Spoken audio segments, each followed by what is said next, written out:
What is up, everybody? It's Dr. Vibe here, host and producer of the award-winning Dr. Vibe Show, the home of Epic Conversations, and I'm the host of Epic Conversations.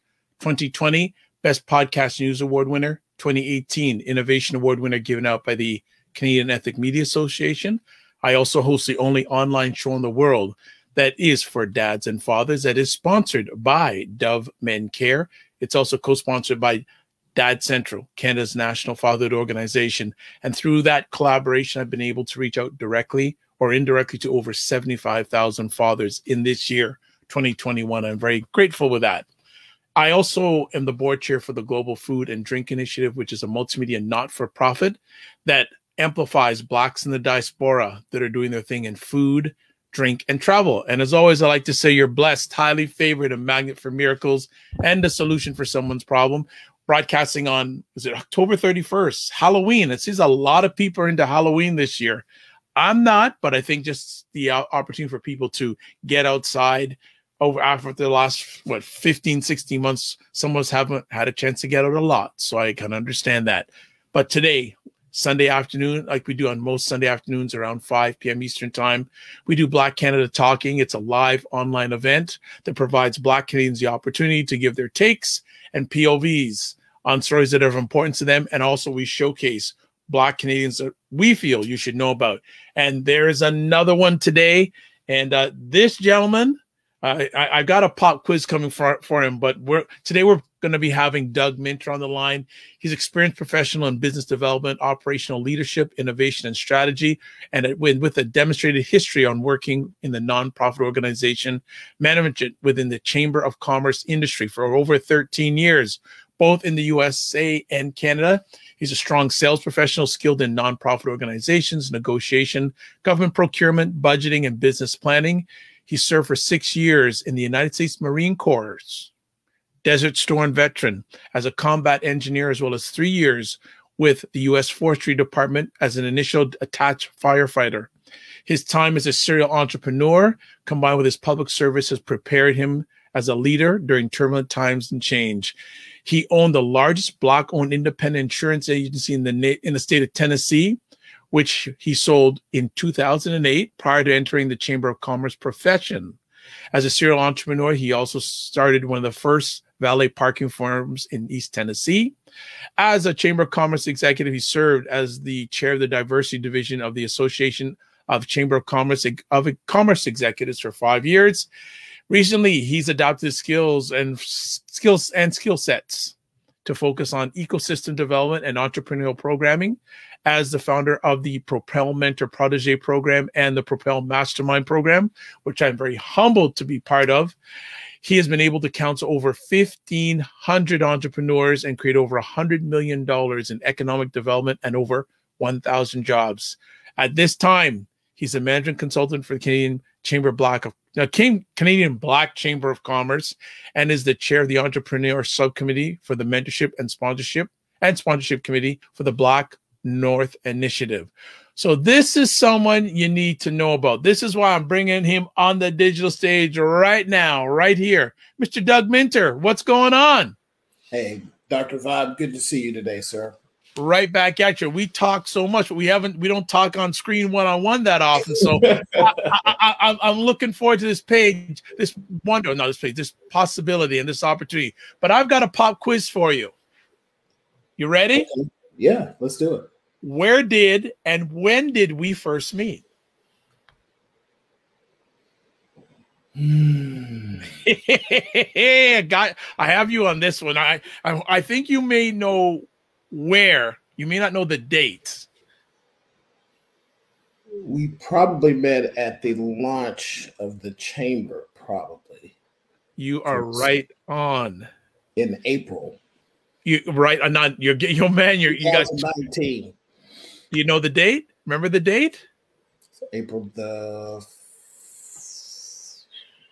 4th, 5th. No, but close. April 30th. April 30th. Okay. April 30th, and that is where the first time I met Mr. Doug Minter, and we jammed right from there. And I've been blessed to get knowledge from him and I hope I've given a little bit of knowledge on the side about this. And I'm very humbled to have him here. And people who are watching this live on the replay, this is a Black American who feels Canada is full of opportunity for Blacks. Let me just repeat that. A Black American who's come up here and sees a wealth of opportunity for Black Canadians. I'll just let that simmer. Doug, read your profile. Can you give a little bit more background? That was a professional background, where you grew up, family, etc., and then we'll slide in some more. Yeah, so I grew up in East Tennessee, Knoxville, Tennessee, and Oak Ridge, Tennessee. So I was born in Knoxville, and then my parents moved to Oak Ridge. Now, Oak Ridge may not mean anything to anyone. It's just a small community of about 100,000 people, well, less than 100,000 people. But Oak Ridge was the site of one of the Manhattan Project sites. So when you think about the inside of an atomic bomb, all of that science was created in this small little town called Oak Ridge, Tennessee.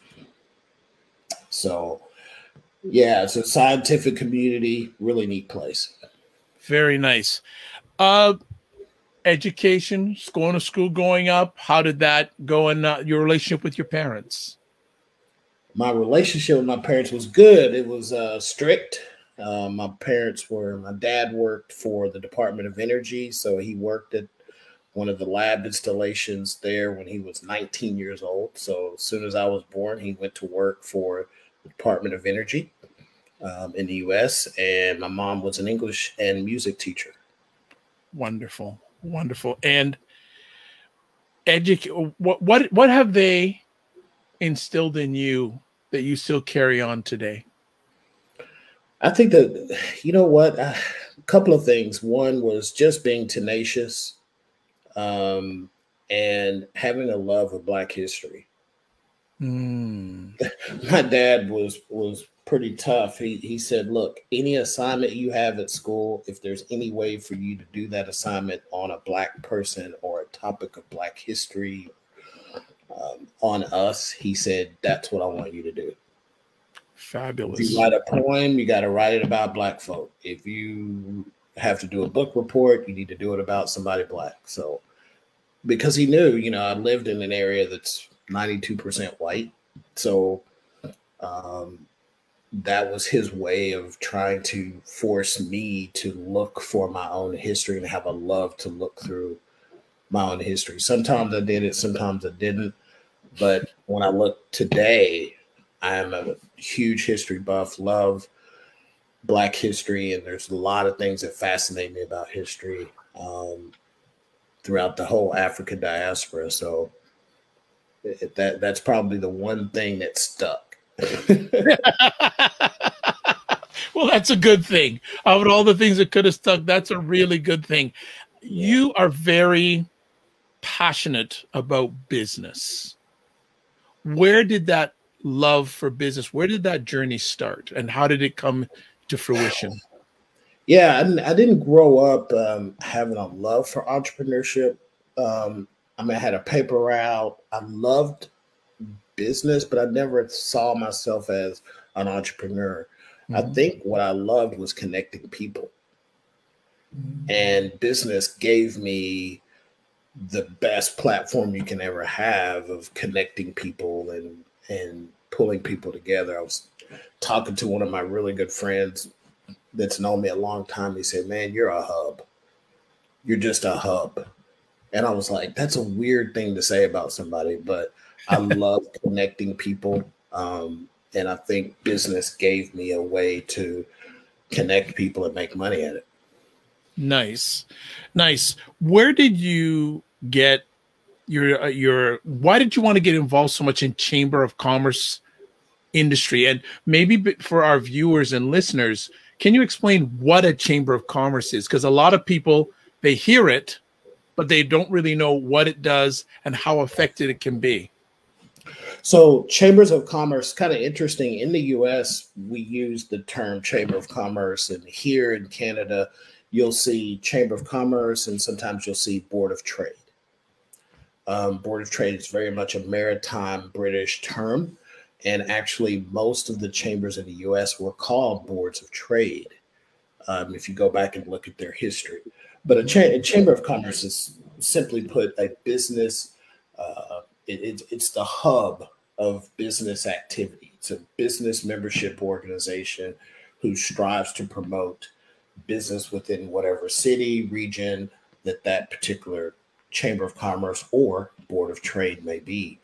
A lot of times the city governments would assign economic development activities to those chambers and lean on those chambers and those organizations to be the voice of the business community. And so they would have this place that all the business activity took place. It would be the place that you would go to, get a stamp or anything that you needed to do in business. The chambers of commerce were the place where you did those transactions. And over the course and period of time, they've now become membership organizations. You'll see chambers of commerce that have a couple of arms to them. You may have a chamber of commerce that also is the tourism department for that particular geographic region, or it's a chamber that also does economic development, which means they're recruiting companies to come to that city to provide jobs. So they're out there doing the blocking and tackling to go recruit companies. You'll see chambers of commerce sometimes get into sports and media. So they're the sports kind of, they deal with the athletic teams that come to town, and they're promoting those kind of events. And then sometimes you just see a chamber of commerce. They're just a membership organization, and they want to connect their members to the broader community and grow business that way. Great. Two-part conversation piece here. Some of your business background, I think, would be very valuable to our listeners and viewers. And then how did you get involved with the Chamber of Commerce, especially in Knoxville, which you were part of for many years? So first question would be some of your business journey, entrepreneur journey that I read, if you want to expand on, or maybe some things that you left out in your bio, would be great to hear. Yeah, so my first real stint at entrepreneurship happened after Desert Storm. So I'd been in the military in the United States Marine Corps. And after I left the Marine Corps, I didn't know what I wanted to do, right? I was finishing up college and a little bit just kind of searching for what is it that I'm going to do. And having to take a year off of your life to go fight in a war and then come back, the world was different. I was different. And so had an opportunity to partner with a guy to start valet parking in my city.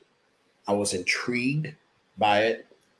And we grew that to 60 employees. It was just he was working at a restaurant. I didn't have a job at the time. And so he and I just hustled, and then we grew that thing pretty fast in 3 years. And then, I also learned my first business failure, right? I learned the failure of having bad partnerships. And I know I counsel people now, and I say, you need to find a good partner to help you grow this company. They're like, I don't want to go into a partnership because they turn out terrible. And a lot of times they do, but sometimes it's necessary, right? But it was a great experience for me to learn. I learned the good and the bad of having a partner. And I decided to lead that partnership, right? But it was a wonderful learning experience. I met some amazing people, and I learned that I had a skill at dealing with large groups of people as employees. Right. So that was something that taught me, okay, I can grow a company. I can grow a company, and I can manage employees, and I can do these things. And then I talked to my uncle, and his insurance agency was struggling. He had some health concerns. And so I went to work with him and then bought the agency some 10 years later went to work for him in 1996, bought the agency in 2005 and tripled the growth, and then sold it in 2008. Wow. I was concerned about the recession, the Great Recession, and I couldn't see my way on the other end of that. Right. So sold the agency in 2008, still running, sold it to, actually one of my ex-employees at the insurance agency. Okay. So, it was a really good deal for me and my family. And, I didn't feel like tussling with, 15 employees, 1.5 million in debt. Didn't think I could make it on the other side of that recession. Wow. Wow. Okay, great. Then how did you get, actually, let me put a stop. I want to take a detour just for a moment. Sure. First of all, thank you for your service in Desert Storm. And then second of all, how has that time in Desert Storm impacted you as a Black man and also as a Black businessman? I think, surviving combat is put some muscle on you, I think, that helps you to be resilient.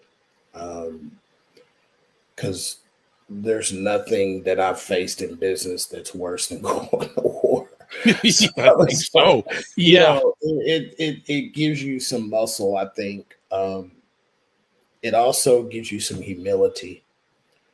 I think it makes you more empathetic, more sensitive to people. I think it allowed me to care more, which is a weird thing. A lot of soldiers may not say that, but it allowed me to care more and be more empathetic because of what I saw. Okay. And I owe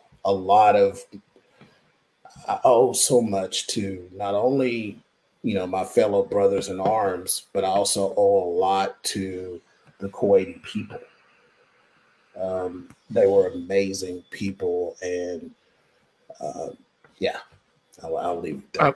Yeah, I can understand. I know there's another story to be told. I don't think we got time for it today, but I look forward to hearing that sometime, especially maybe offline. I want to hear that.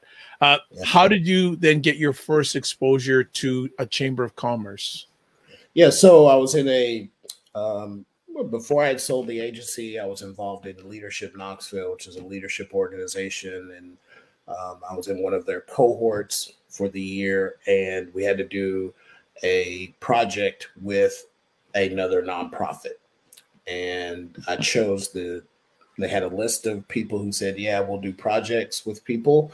And the Knoxville Chamber was one of the people on that list. And I was brought into their economic development department to do a project.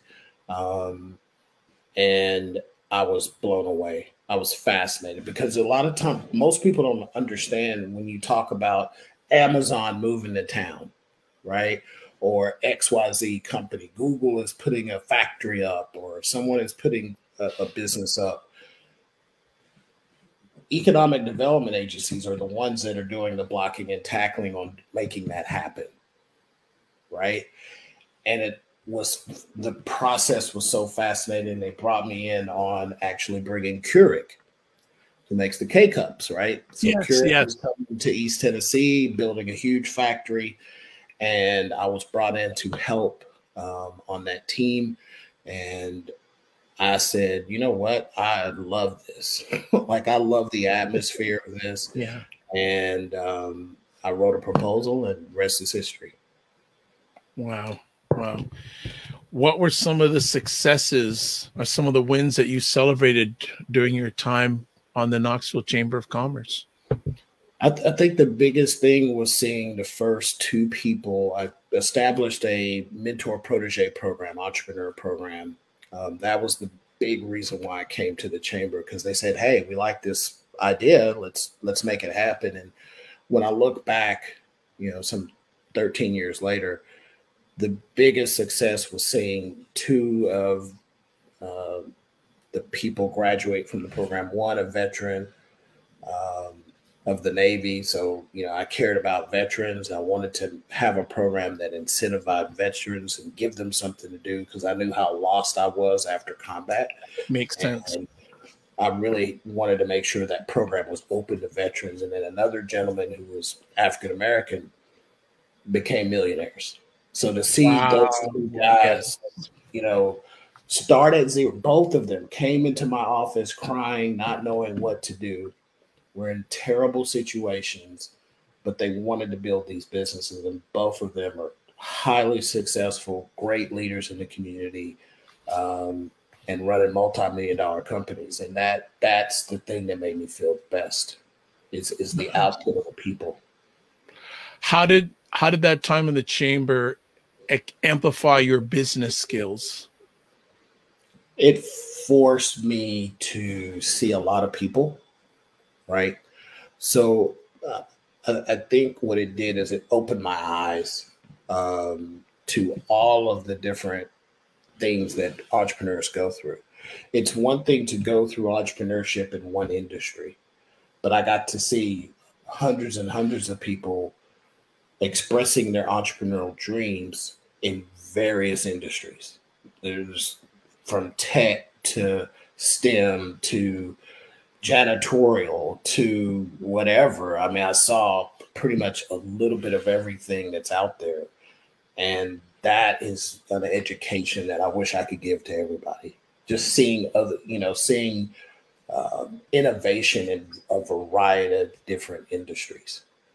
Well, you're doing it in your own little small way right now, but that's another conversation piece. So what we're going to do, we're going to take a quick break, and then we're going to come back and say, why did Doug come up to Canada? Because it sounded like he had a lot going on in Tennessee. We're going to find out why he came to Canada. And there's a 2-word term that he's used in regards to especially Black Canada. So you're going to find out that 2-word term when we come back on the other side. We are here, Black Canada Talking, live October 31st. We're talking with Doug Minter. We'll be right back.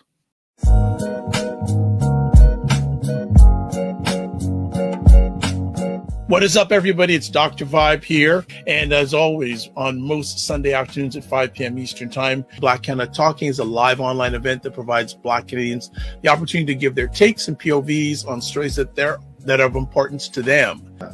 Guinea could not afford to participate, but at the last minute came in because there's always issues of money and corruption. That guy gets to go to jail because he doesn't have the money and he doesn't have the status that Bill Cosby gets.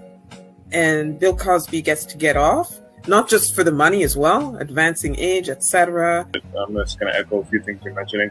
We know that the Olympics, the Tokyo Committee and also the Olympic Committee was against any protests. God bless, peace well, keep the faith, and remember, walk good. We are back. It's Dr. Vibe here, Black Canada Talking, broadcasting live on October 31st. And let's have back our good friend, Mr. Doug Minter. How you doing, Doug? Good. Good stuff, good stuff. So we left off. Doug's got it going on in Knoxville, doing this, doing that, spreading good word, empowering people, making millionaires. But he's here in Toronto.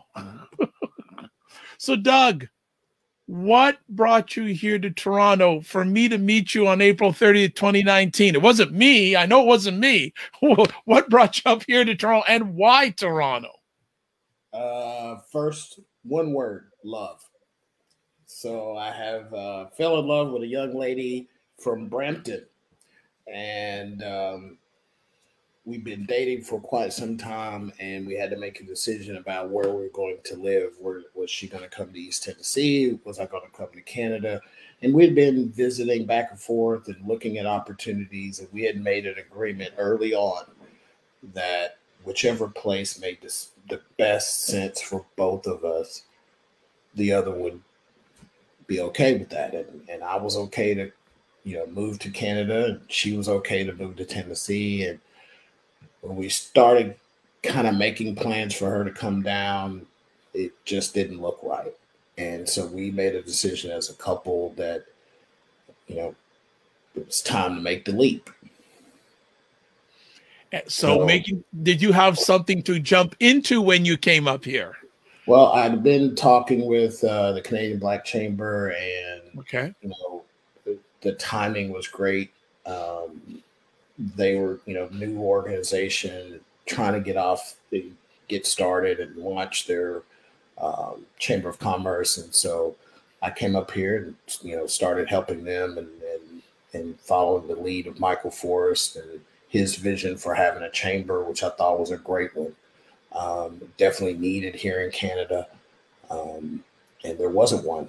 And I said, hey, if I can lend any kind of credence in my background to helping out, I definitely want to help the organization grow.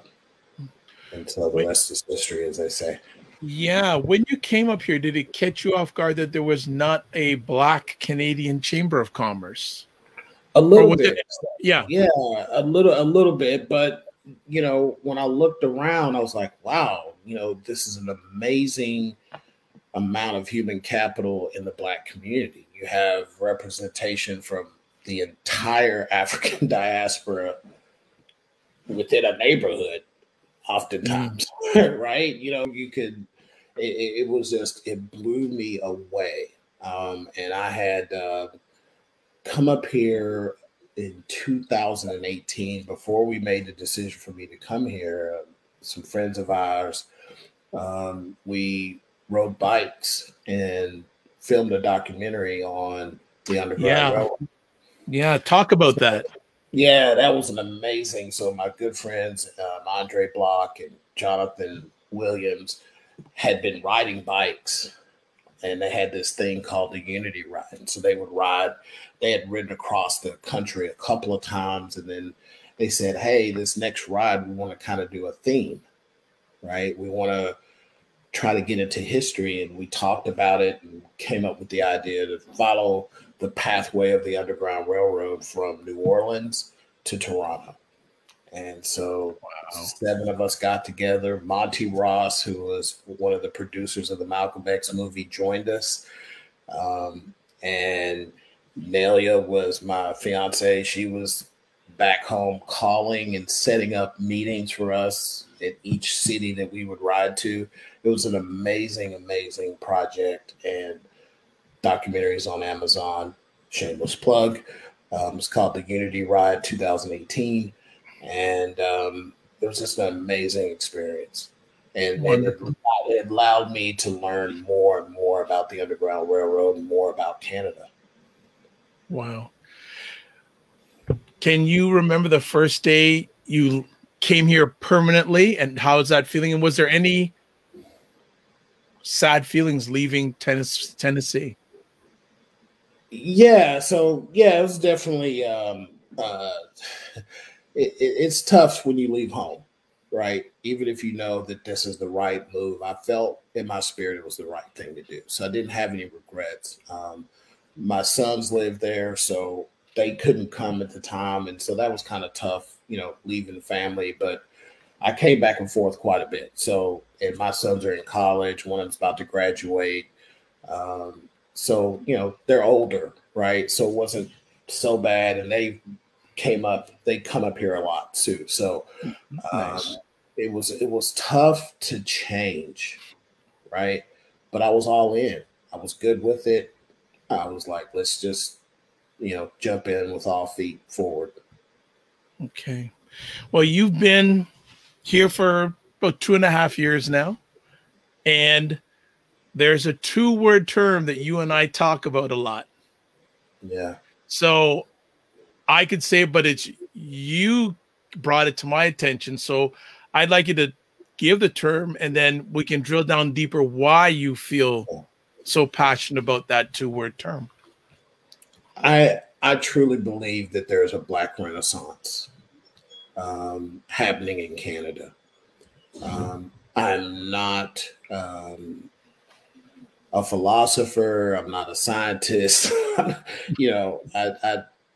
a part-time history buff, but I truly believe, just based on when you go back in time and look at Renaissance occurrences, the Italian Renaissance, the really, if you want to go way back in the African Renaissance that we don't talk about a lot, that happened prior to the modern age. There was an African Renaissance. There, and you look at the Italian Renaissance, the components of a Renaissance mean you had something and you're getting it back. So if we go back, and the reason why I say the Renaissance is relevant here in Canada is that they said, well, what did we have here in Canada that we're trying to get back? I said, no, you have to look a little deeper. Canada is one of the few places in the world where the entire African diaspora lives and breathes throughout the country. It's an amazing, amazing diversity that doesn't exist everywhere else. You have people here from every part of the diaspora living and breathing together in one place. You know, I know that the diaspora is pretty strong in New York. Diaspora is pretty strong in LA. Diaspora is pretty strong in London, but it's not like Canada. It's not like Toronto. It's not like Montreal. It's not like there's just no other place that I've traveled to that looks like this. And so because the entire diaspora is there, I think about the African Renaissance in Africa. I think about the greatness of Africa, the greatness of our leaders then.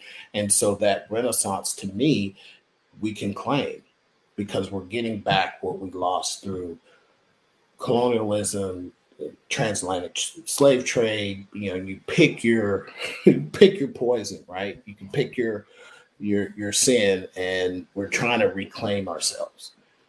And the human capital here, the brilliance of the people here is amazing. It truly, truly is.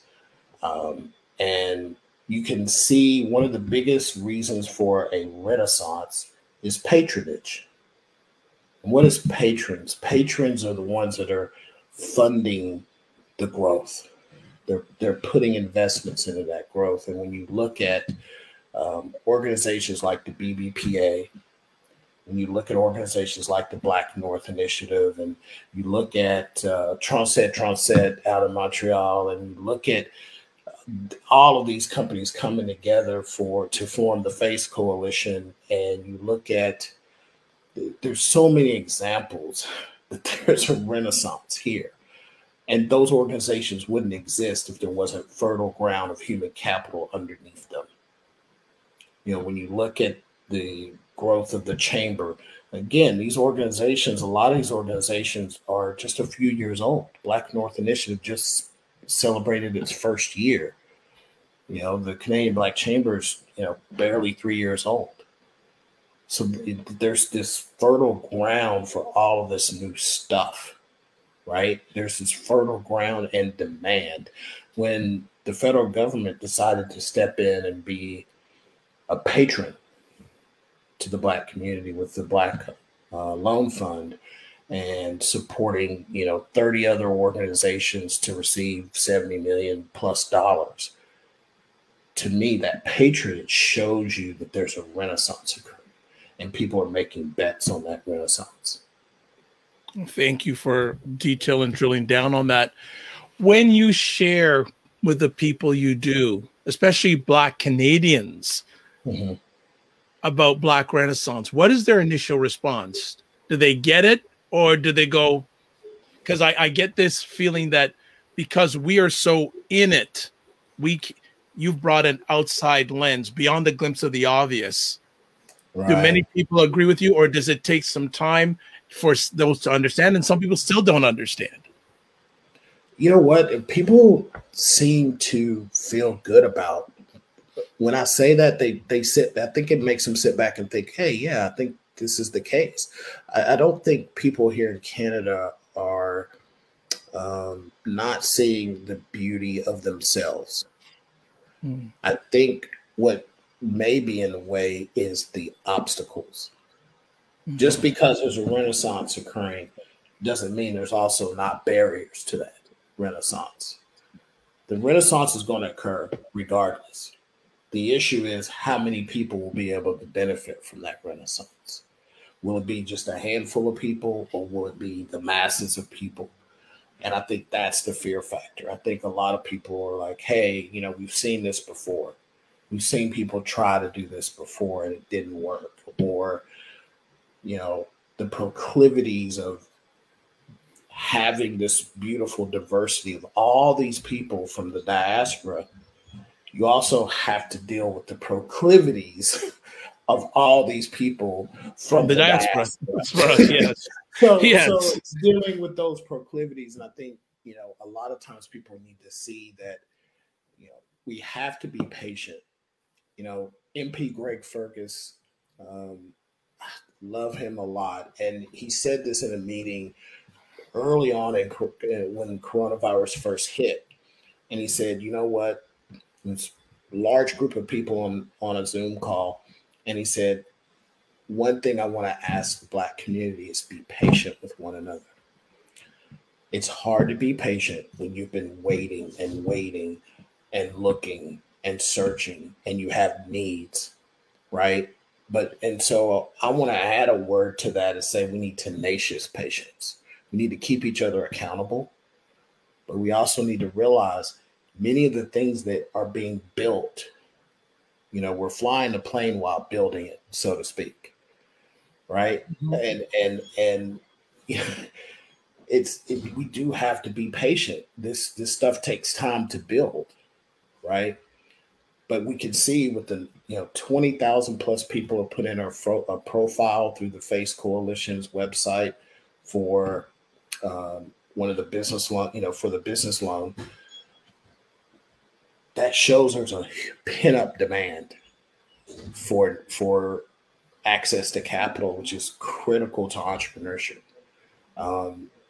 But again, I think we're in a good place. And I think if we're tenacious with one another, but patient with one another, I think we'll get there. Excellent.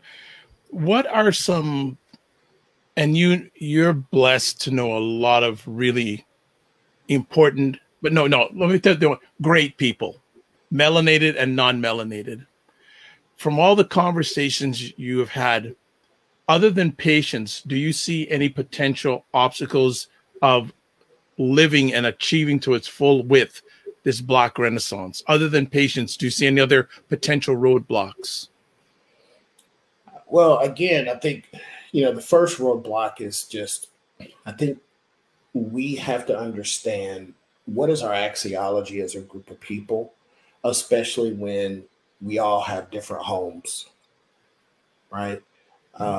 I'm from East Tennessee in the United States. That's diametrically totally different than somebody from Angola or Zimbabwe or even Brampton, right? The culture connection sometimes, we hold true to our home, our geographic home,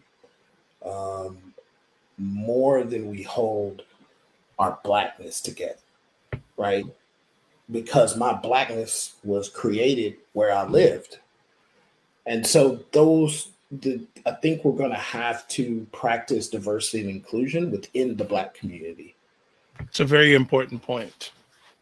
Right. We have to, but we can't just do it because we're Black. And you have to carry yourself in a certain way. You have to be an honorable person. Because Black folk, our axiology, Dr. Edwin J. Nichols is an amazing industrial and clinical psychologist, 80 years old, one of the smartest psychologists I've ever met. And he's taught me, he said, look, Doug, this unity thing can happen. We can be unified as a community. We can work well together. We can produce because we've done it before. The issue is, we don't really understand what our axiology is. So it's the pathway to unity comes from one-on-one, member-to-member relationship is the highest value to Black people, which means we may not get there as a collective rise. It may be groups of individuals who link together, common interests, learn each other, patient but tenacious with one another. And as these small groups of individual relationships become community, it has to be built. Our infrastructure has to be built. And that's why we have to have tenacious patience, because it's just going to take time. You can't do it overnight. But I think, we should strive to build those individual relationships with one another and treat them with the utmost respect because of what our ancestors had done. I was reading the birth of the AME Church yesterday, and just reading the disputes between men and women about how to do things and what to do. But at the end of the day, they got it done. So it's okay for us to disagree with one another. It's not bad for us to disagree. But I think we have to learn how to disagree without it being cancel culture for that person or that organization. And we've got to, again, tenacious patience. Makes sense. One of the things you said earlier is this Renaissance going to benefit a few or benefit the mass? What are some things that could be put in place to get it beneficial to the masses? Have you thought that through yet? Or do you have some ideas, even rough ideas, on how we can make this Renaissance beneficial for as many Black Canadians as possible? Yeah, I think, and again, a lot of what I said about the Renaissance was relative to entrepreneurship, right? Yep. So if we just pick out that particular piece, I think entrepreneurship allows a faster way to get to quality of life than a lot of the other things that we have to work on. We've got to work on education. We've got to work on, a ton of the criminal justice system. There's so many things that we have to work on. But entrepreneurship is one of the fastest ways to change an individual's quality of life. The more people that have a better quality of life, then the better they are as a parent, the better they are as a citizen, the better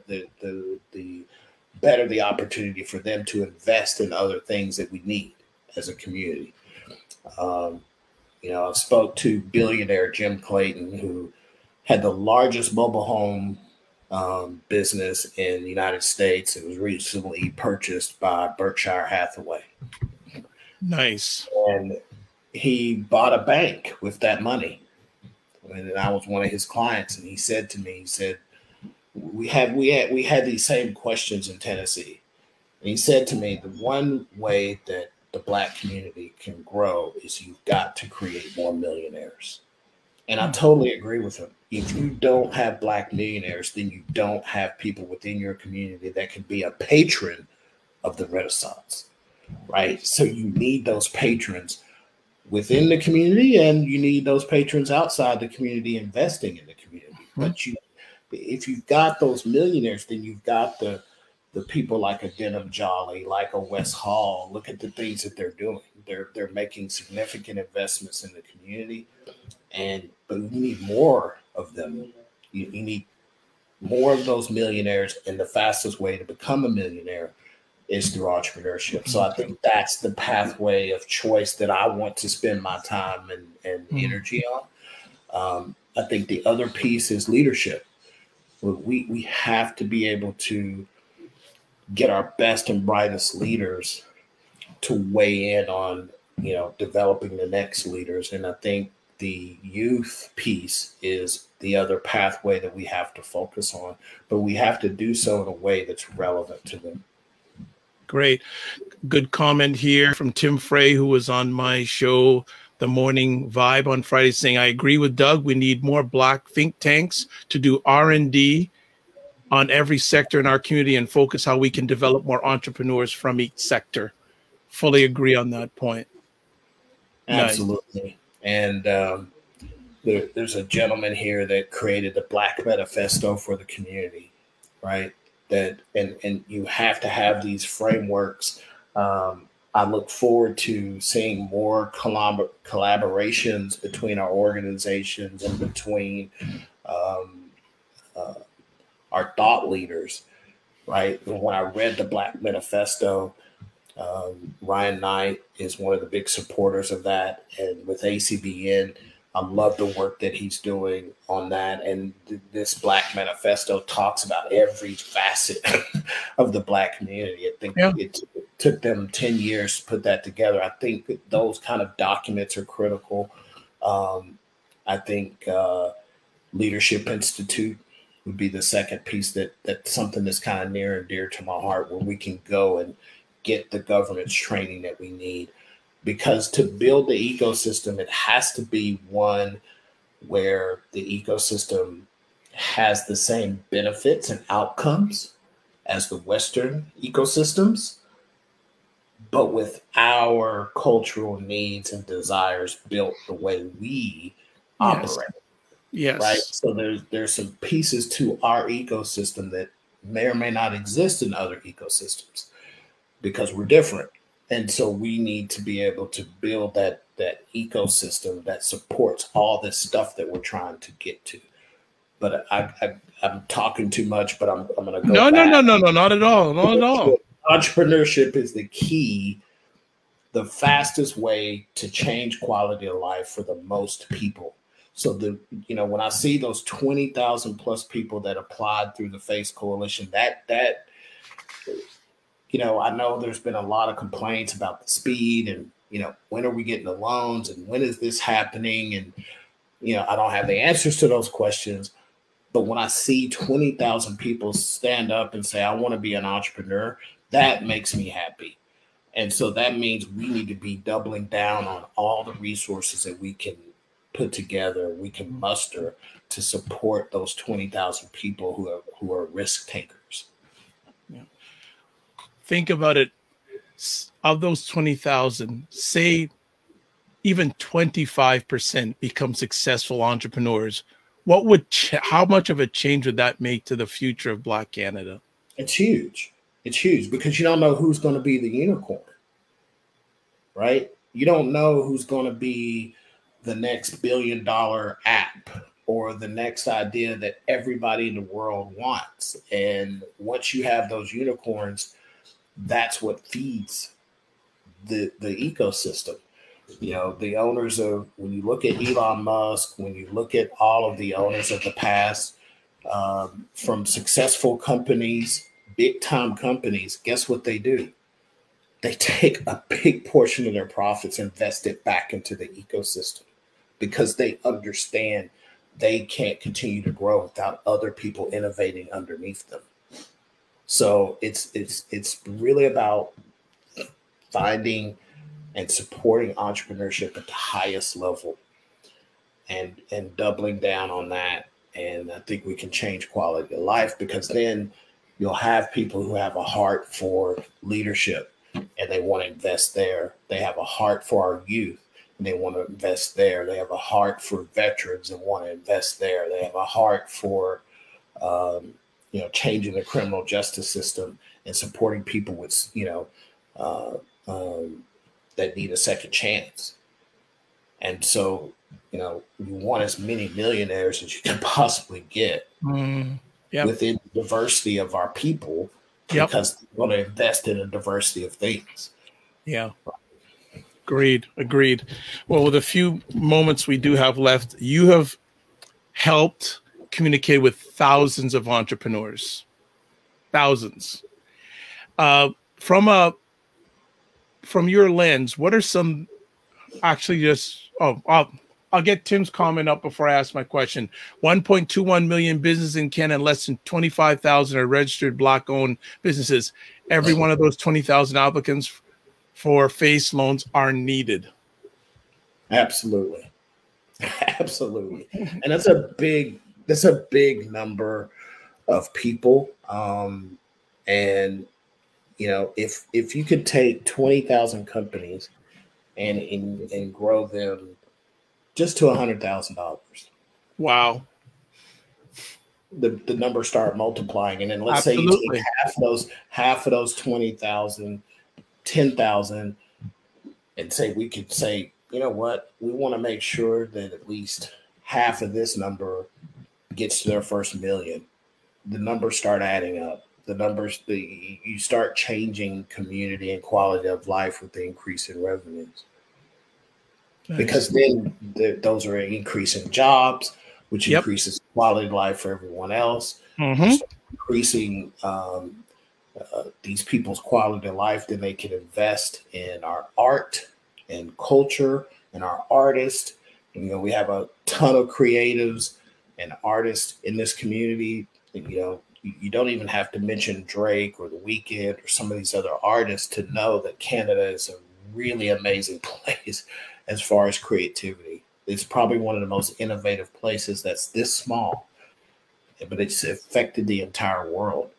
We have to double down on those artists and creatives as well, who are kind of being left out because of coronavirus has really hit that industry really hard. We've got to invest in our youth. We've got to invest in our creative class. It's part of the Renaissance. Art, culture were the first things that Italy invested in to get everyone else involved. Fashion, all of that. We've got to double down on all of that. Yeah, because if we double down, we get the right results. It's not only it's going to change the Black Canadian family, and it also will start legacy and also sustainability, which is missing in a lot of. Yeah, Tim Frey saying Black content creators have definitely been left behind. Yeah. I agree with that. Yeah, I agree with that. Totally agree with that. And the thing is, we have to do it though. We have to figure out. You know, we can't point the finger at. You know, we understand systemic racism has been here, right? We understand the barriers and the proclivities of living in a Western culture.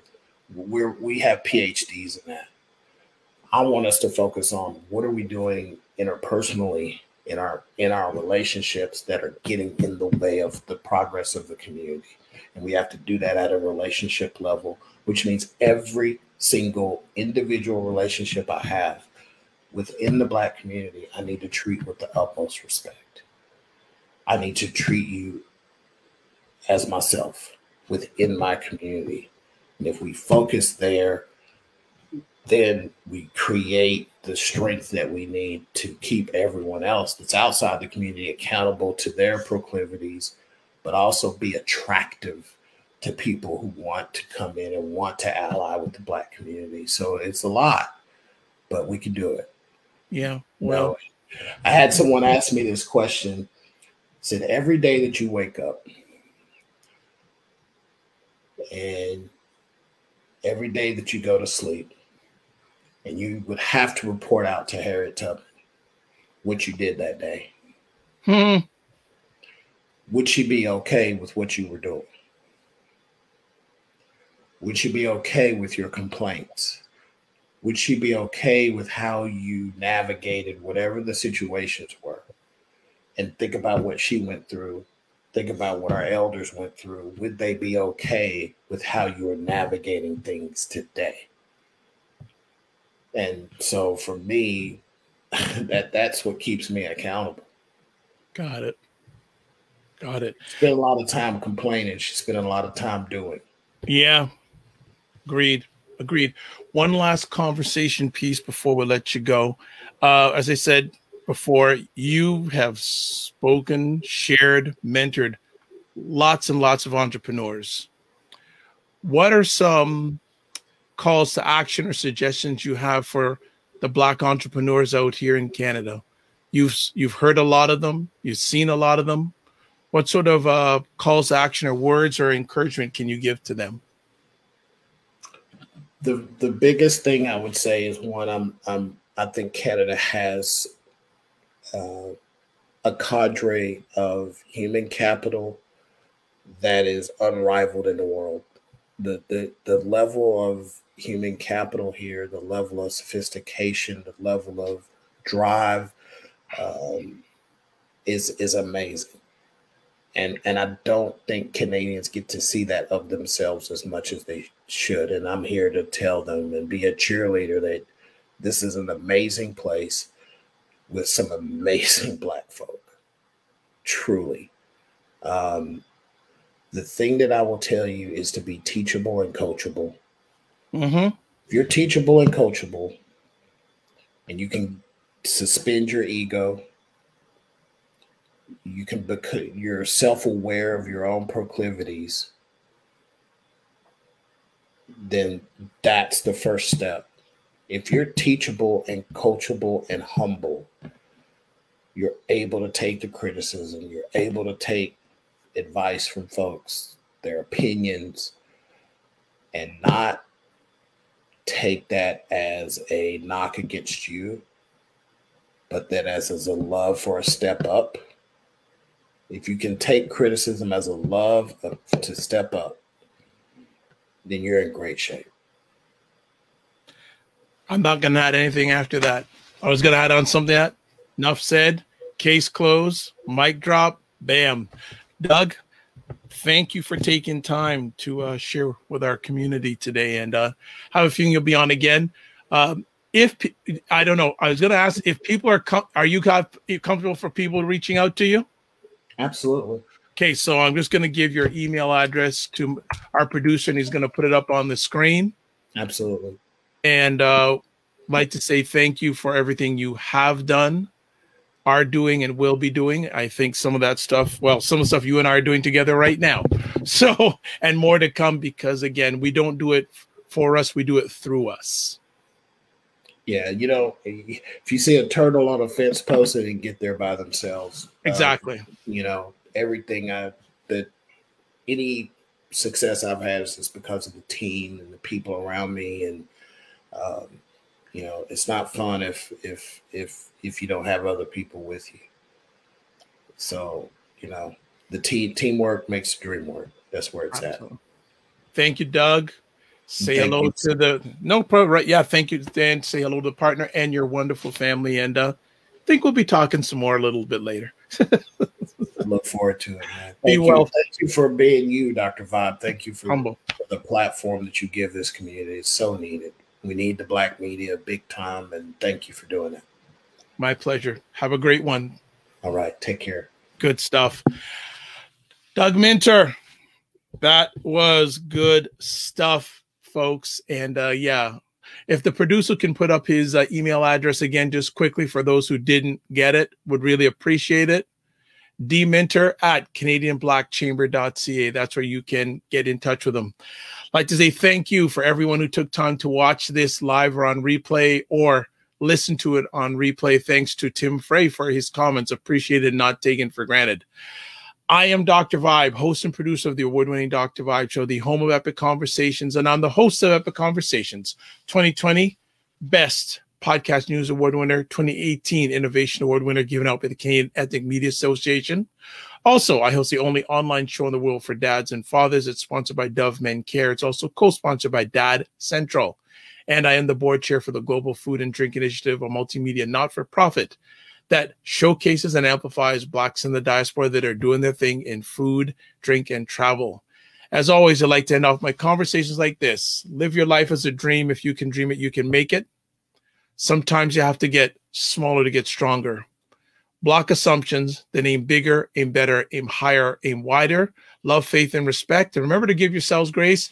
Next Sunday, our roundtable is back, our bi-weekly roundtable. Scheduled guests as always, L. Jones, Cesar Nadima Musa, Sarah Youngo, and Warren Clark, if you can make it. And if not, we'll probably have one or two other special guests. If you are so comfortable, please subscribe to the Dr. Vibe Show on Facebook and or YouTube so you'll get notified on when my next Epic Conversations are happening. Thanks to BIA Media. God bless. Peace to all. Keep the faith and walk good.